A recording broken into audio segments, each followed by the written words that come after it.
Last time, on part 1 and 2 of the hidden secrets of the pyramids, we went inside the king's chamber of the Great Pyramid of Giza and witnessed the resonance of frequency inside the world's most famous building.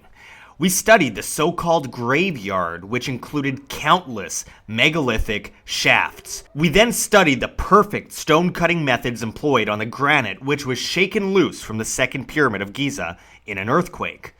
In this video, we explore the hidden mysteries on the smaller, but in many ways more significant, Menkaure Pyramid, as well as its awe-inspiring temple.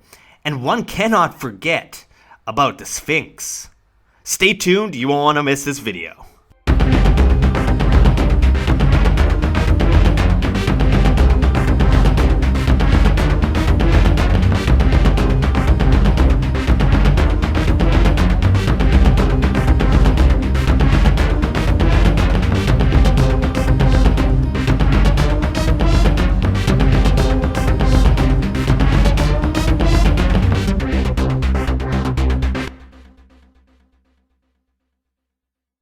Alright, I'm walking towards Menkaure here. I have absolutely no idea if I'm allowed to, but I see some people out there.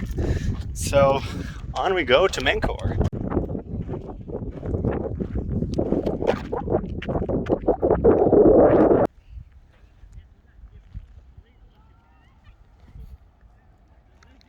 Can't help but notice as we walk up to the Menkaure Pyramid, these little divots in the ground here. We see holes that appear to go to the underground chambers that a lot of people have spoken about. Not a lot of tourists in this area. It's like people aren't interested in Menkaure, but it's got incredible architecture on the inside that leaves very little space for actually using a pulley system, like they say, to lift the stones on the inside of the pyramid. It's closed right now. You can't go in. The people at the office here have no idea when it's going to open up again. But nonetheless, as we come up to it, I think I see something a little similar to something I've seen elsewhere in the world. Let's walk up to it.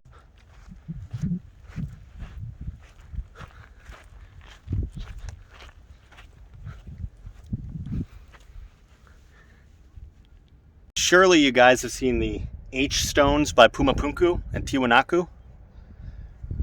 That looks very similar to that. Coincidence? Possibly.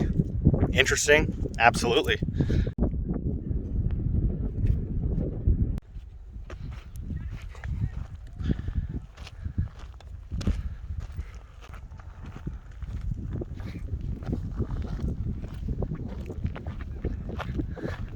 This is an absolute graveyard of the outer stones that made up the outside of this pyramid, and now all these markings are making a lot more sense because you can see how they're set up on the pyramid here, and clearly they were made to hold the rocks in place with each other because they're very, very polygonal in many cases, and they are perfectly carved, just like puzzle pieces.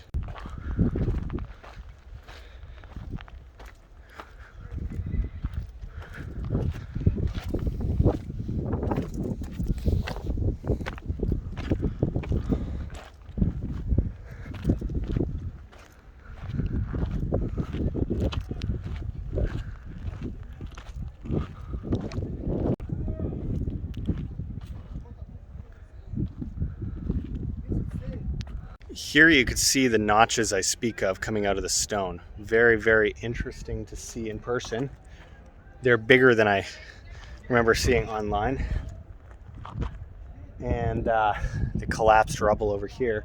But the notches are things that you can see in places like Pumapunku, like in Machu Picchu, like many places around the world. There's, I think, some examples in India. I think there's some examples in Indonesia. I think there's some examples in countless places all over the world. Oh, and I can't forget, of course, in Turkey, Syria, and Iraq. So, it's a pretty amazing pyramid. Yes, it's smaller, but it's not less impressive. We have the second pyramid there and the Great Pyramid behind it because they're aligned, other than, I believe, this one almost perfectly.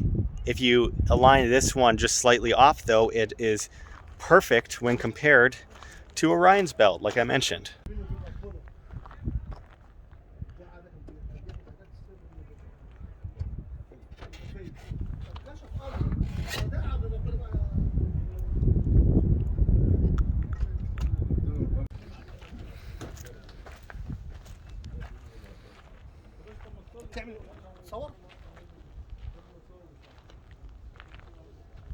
Where you come from?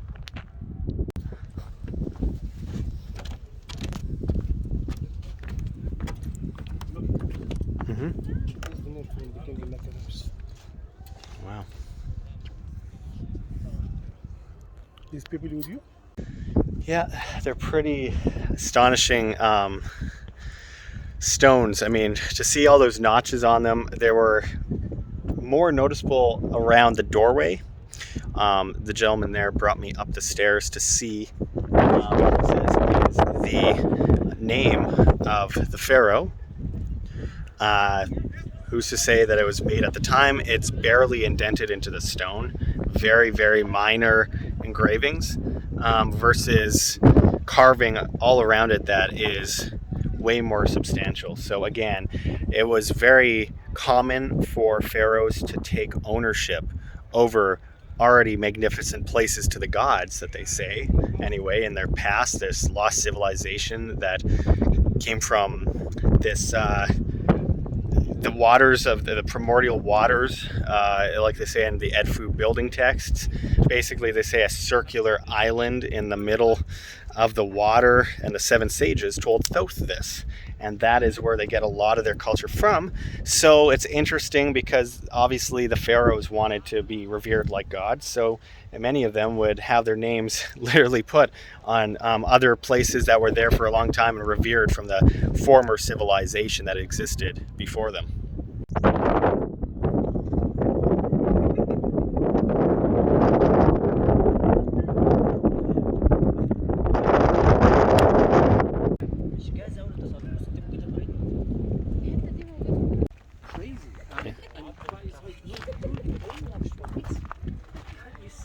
Well, I got a second in climbing 2 rocks up the pyramid because cops were yelling at people, but got a cool photo out of it anyway. Not sure if it's worth it, almost sprained my ankle, but here we are coming up on the more minor pyramids, which obviously are nowhere close to as sophisticated, not even close to close, but nonetheless still very interesting ancient relics.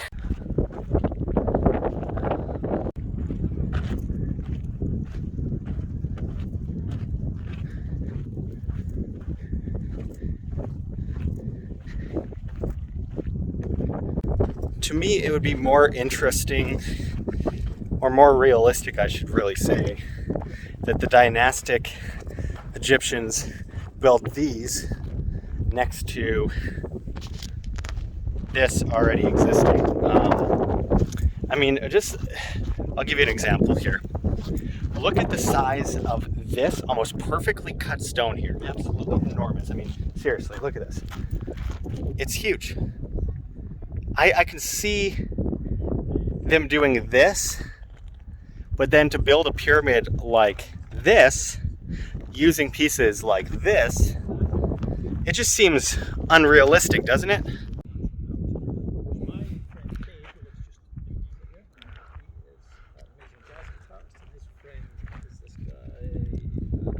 You can see what looks like a tunnel going into the ground there. I could see them building this on top of that. As we go on here, we could see where the Nile used to be. You could still see where it was and where the plateaus were. And it wasn't that long ago that the Nile flowed through here, and the water flowed into those underground tunnels through the subterranean chambers of these pyramids. I mean, this out here in the Sahara reminds me of what you would see on a beach with the ripples in the sand. However, this would be on a much bigger scale, obviously.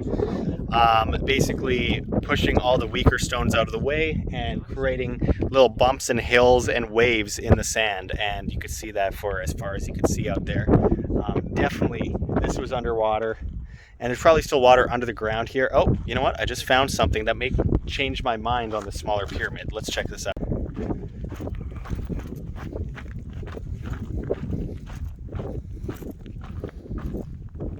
You could see here a notch in the stone that, again, looks like on the Menkaure Pyramid. And, again, very similar to what we see in Central America. So, Another interesting thing to see here, and looks like a giant piece of iron on the ground. Don't worry, this is not camel poop. This is a big piece of iron. Don't think it's a meteor or anything, but there's several pieces around here. Look at this. There's waves on the inside of this stone here. I haven't seen these stones anywhere around the pyramid, so this is kind of interesting. It's smoothed out here. Another one here. Oh man, this is cool. It's like green. Very interesting looking stone.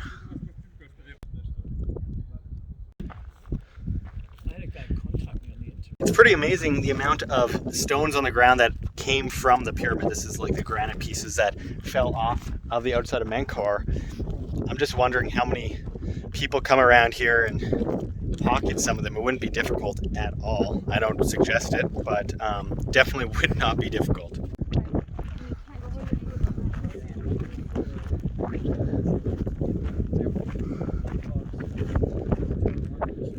All right, guys, now finally, too much distracting stuff around here.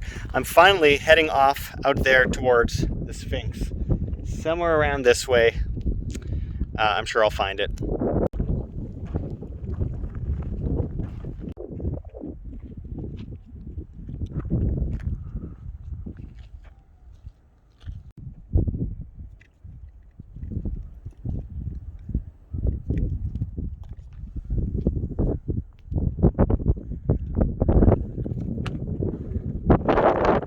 What I think is most incredible about this, as we are basically on where the Nile was, and in fact where I'm standing right now was once at least somewhat submerged in water by the look of the stone and the sand, we have this amazing eroded doorway down here that I've seen very little about online. They have polygonal cut puzzle piece looking stone down there and this big archway with no engravings on it, interesting enough, which would have been underwater.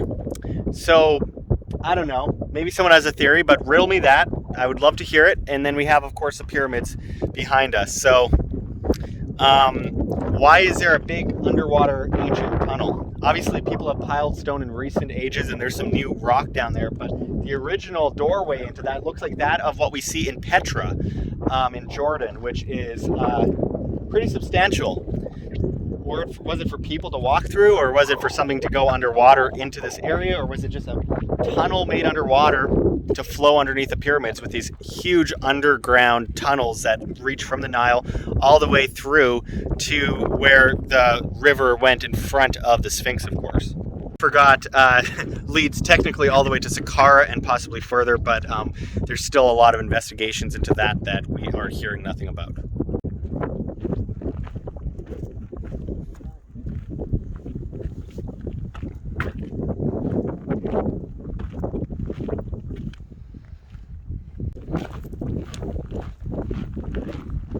Here we see what appears to be a grand entrance into Menkaure Pyramid. Very eroded rock, but I think they're very big stones. The ones on the top look like they've been through hell and back, and all the softer deposits have fallen out. But again, we have more of the harder stone here. More over there, but look at the size of these rocks. I mean, they're just ridiculously big. I mean, as I stand at the bottom here of Menkaure, near obviously the second and the Great Pyramid, you have these cuts in the stone like this. Look at this.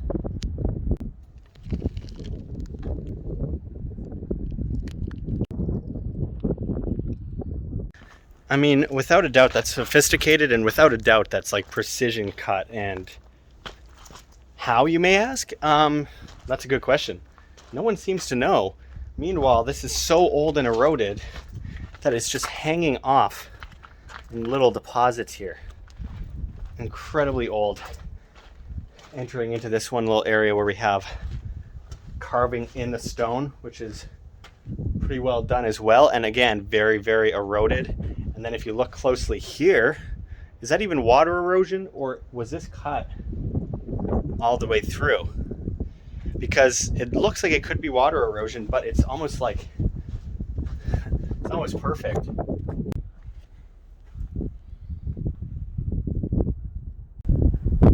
So you can see these carvings in the stone here that bowl deep into the rock. And there's no entrance here that I see. Obviously, there may have been at one point, but there's this great grand entrance coming from here to here. Were there stairs here? I don't know, but this is really well cut stone and really, really impressive. It's too steep for me to try to climb, but nonetheless, very, very interesting.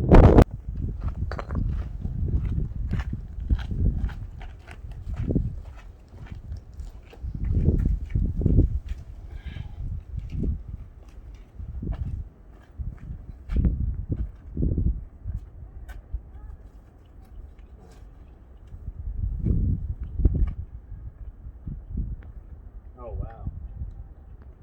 This is a huge piece of stone here.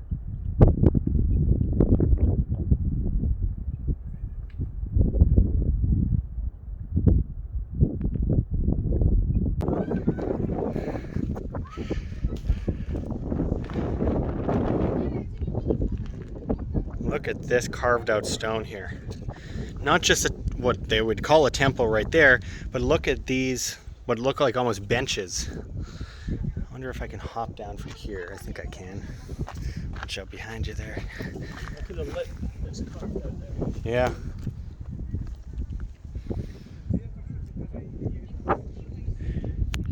This is almost perfect. Look at the carving out of this stone down here. There's lips on this stone here, and then there's obviously this entrance with a very large rock. Once much bigger, it obviously has eroded a lot. I'm gonna try to jump down here without breaking my legs.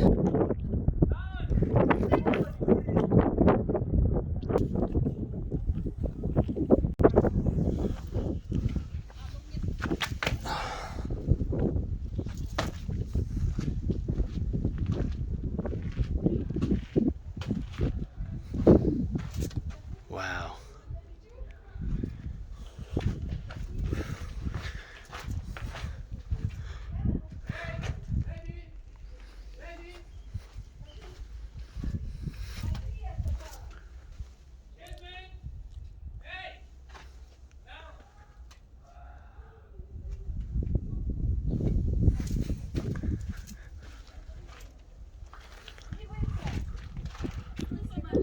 So this is directly in front of the Menkaure Pyramid. Look at these archways here. Quite massive indeed. And then you have the pyramid. But look at the size of these stones here. This is right by that unbelievable precision cutting, so it's worth pointing out that this is more than just a little bit sophisticated. Wow.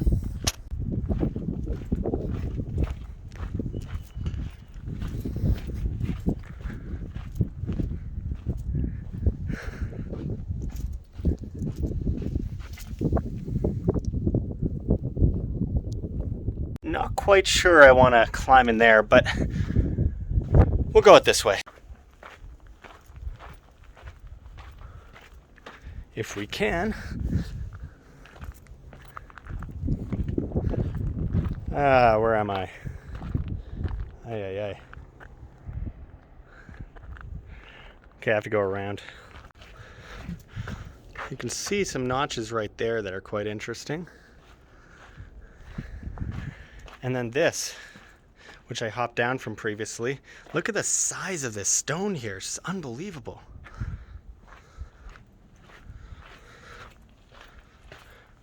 And here, like you can't help but notice the way these stones are shaped. This is one big stone that they moved. And they cut different notches out of it here, and over here. It's all one stone that they probably pulled from the bedrock. I wouldn't doubt it was here, not like in Aswan, like many of the places, but these are huge. I mean, these are hundreds of tons at least. Well, not at least, probably about hundreds of tons, but for sure, incredibly difficult to move. I mean, the rocks up here, look at her compared to them. Like, it's just absurd. Once again, we have notches in the wall like we've seen in other parts of here, and then we see other notches up here. Now he thinks it could have been, and I agree, because it's very much a likely scenario that this could have been some kind of port entrance of some kind for boats. And obviously either this was made later, though it looks too incredibly sophisticated with the size of the stones, so maybe it was like some underground chamber area, I don't know, but it's very sophisticated, so I have a hard time believing that this was done at a later time. The size of the stones in this archway are absolutely enormous and remind me a lot of the House of Osiris, or the so-called Khafre temple. I mean, look at this stone right here. This is all one piece, all the way over there, and the cut is like not just master craftsman with a machine. Like, it's just, this rock is all one, this one's all one. If they make a mistake, it's going to be a very difficult time for them, especially if they have chisels. I mean, what, spend 5 more years doing it? I mean, it's absurd. So this is very, very, very sophisticated. You could see a piece fell out, and at one point they tried to stick it back in, but to no avail. You see some chisel marks in there, but you don't see chisel marks here.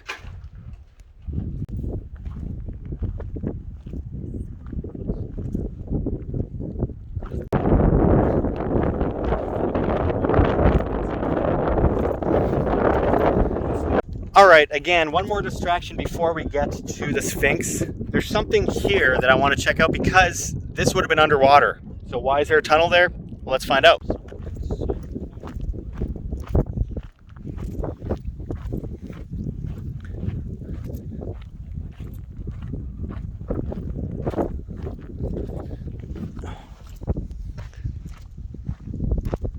This isn't even fully excavated.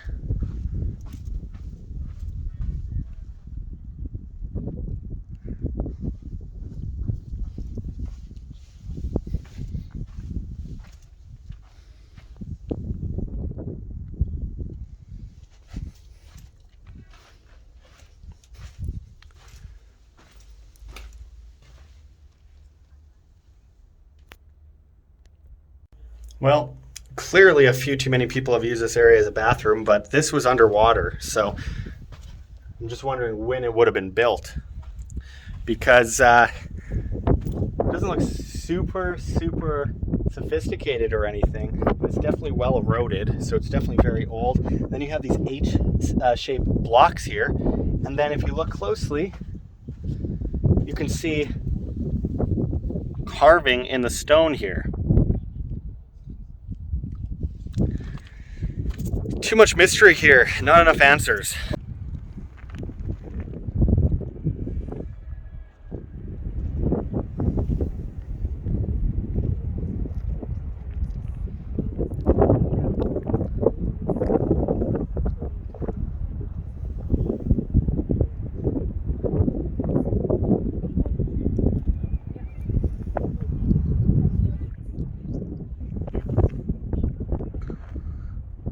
If you look up there, you can actually see the next pyramids down the line, down the Nile, and it's interesting that they could all see each other. If you get on top of the pyramids, you could see the next pyramids. If you get on top of those, you could see the next ones down. It was almost like perfect satellite dishes, if you will. Think of how they do with things like cell phone towers.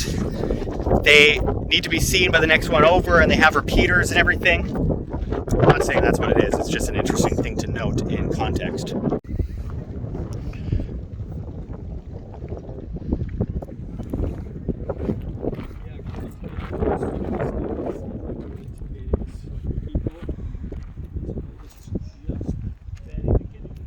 Alright, I've lost my internet, so I can't really look at where exactly the Osiris shaft is, and I'm running out of time to go and check out the Sphinx close up over there, so I'm going to go do that, and I'll find out at another time, come back just to look at the Osiris shaft. It costs a fortune to get in, so if you guys want to fund that, links below the video. Otherwise, I'm probably not going in there, but nonetheless, one of the most important sites here, and absolutely astonishing.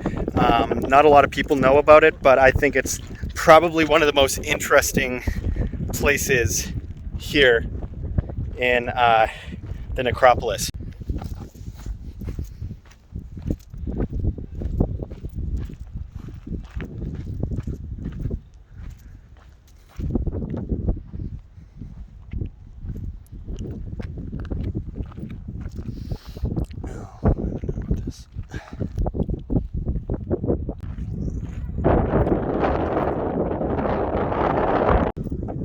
All right, coming up on the Sphinx just now.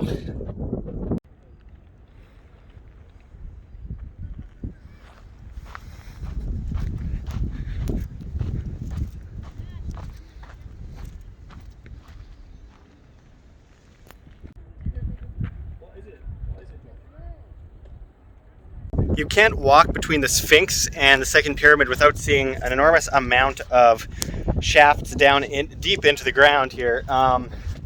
Another really enormous one right here, and openings to a whole bunch over here as well. I want you guys to keep in mind that these are also filled with sand. Who knows how much sand? So there's even more underneath it. The head of the Sphinx out here was under sand for centuries and centuries, and the least eroded part is a part that was exposed the whole time. So please tell me how that works.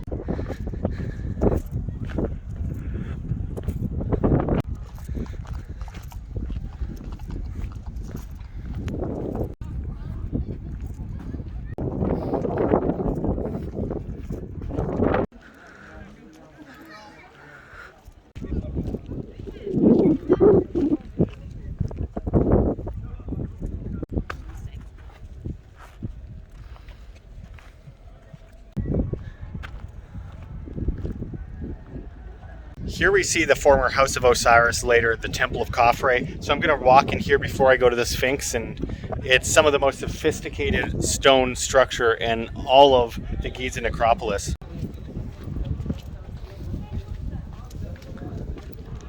Sorry, no problem.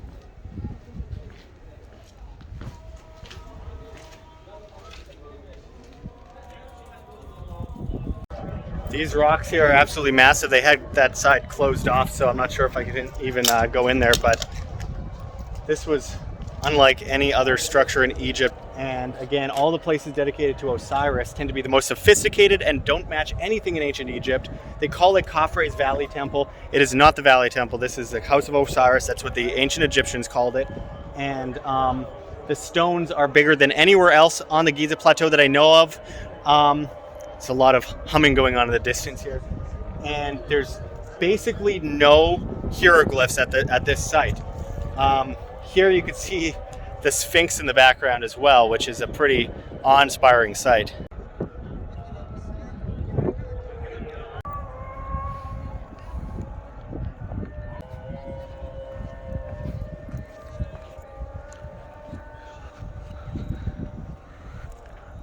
All right, guys, the only way to get into the Sphinx thing, to see the Sphinx, is to go through the Valley Temple, so kill two birds with one stone, I guess.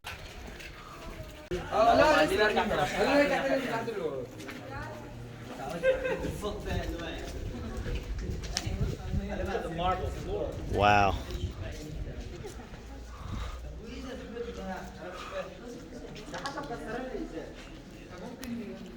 We are inside of the sophisticated House of Osiris, or Khafre Temple, Valley Temple, and you can see where they found some of the statues in the floor that are now put away in museum. And just look at this precision behind us. It's absolutely astonishing.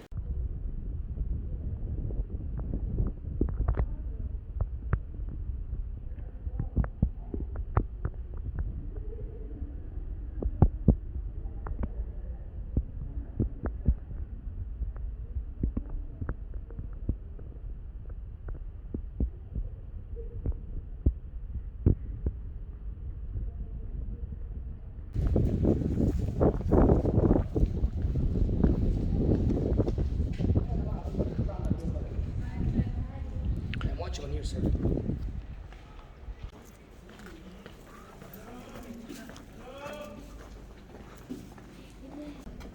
It's interesting that they covered already sophisticated but very much eroded stone with stone that was precision cut that actually bent over the already existing erosion. I mean, that was at the same time what it had eroded 5,000, 6,000, 7,000 years overnight in ancient Egypt. It doesn't make any sense.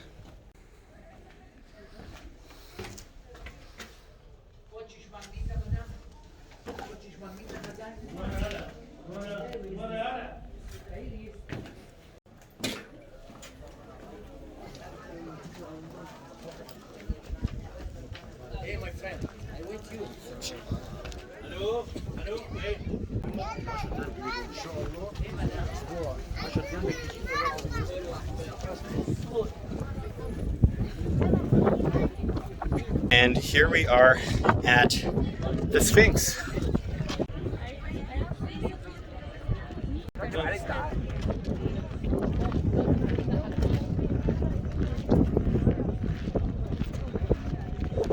One of the most fascinating statues in the entire world, with severe water erosion and wind erosion both on the body, and again was covered in sand for 95% of its existence up to the head, with only the head sticking out. Yet the head is the least eroded. Many people believe the head is disproportionate to the rest of the body, which is pretty fascinating. You have the water erosion down in the enclosure as well. That would take about 6,000 years to accumulate, and obviously there wasn't rain in the 6,000 years to the extent that would be necessary in a jungle to do that kind of erosion. And the head was likely much bigger and carved down into a pharaonic looking head, possibly in the days of Khufu or Khafre.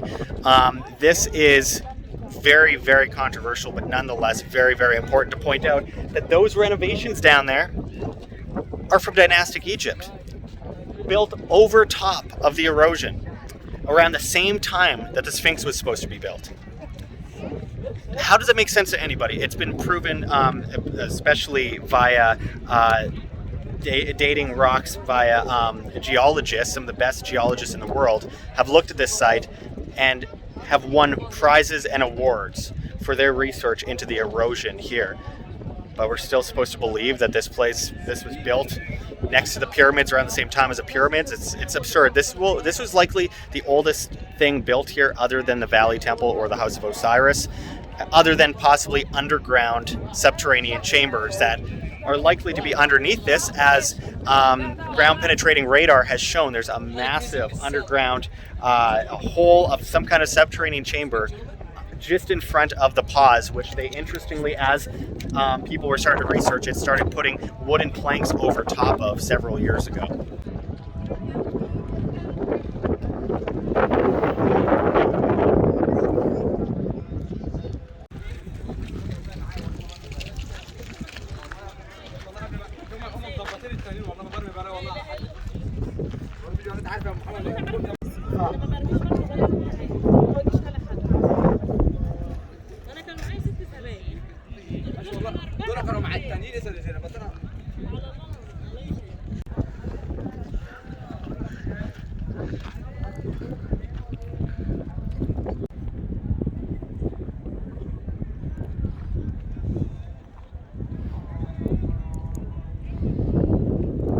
The water erosion is very apparent here, and you can see it's from possibly 5,000 or 6,000 years of rainfall here at the Sphinx, which they have closed for the day. No one's allowed to actually go into the enclosure.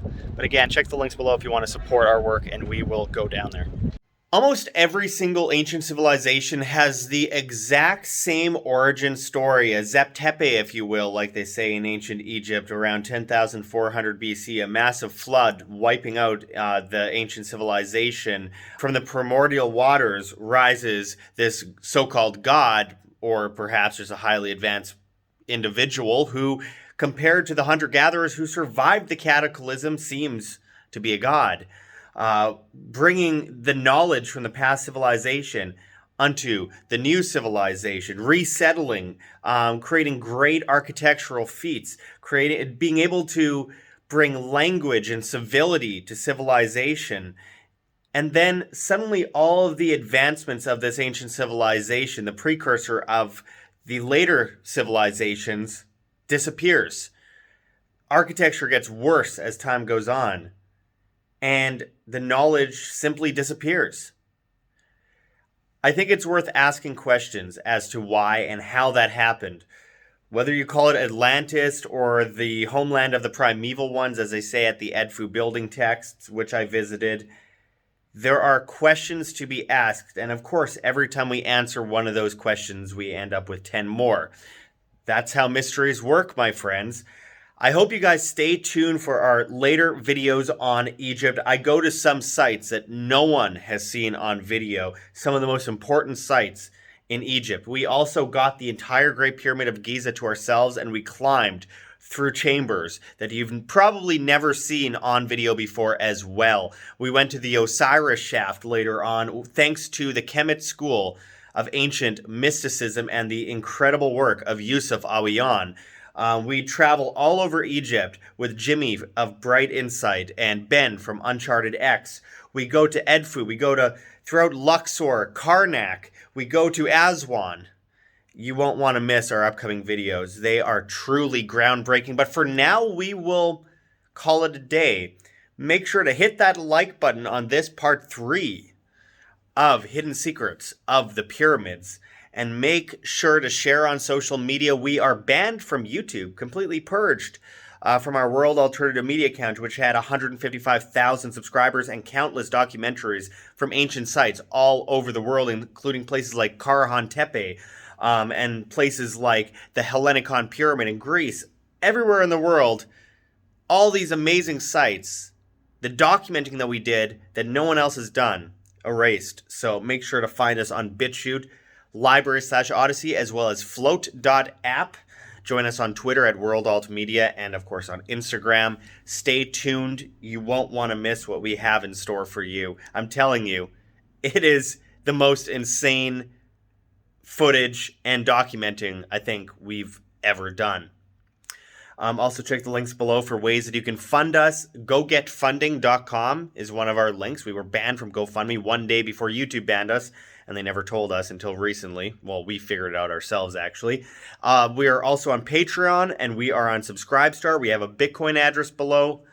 Thanks for everything you guys can do to keep independent media alive so we can keep investigating the world's most incredible mysteries. Stay tuned for more. Until next time, this is Josh Sigurdson signing out from World Alternative Media. Find the truth, be the change.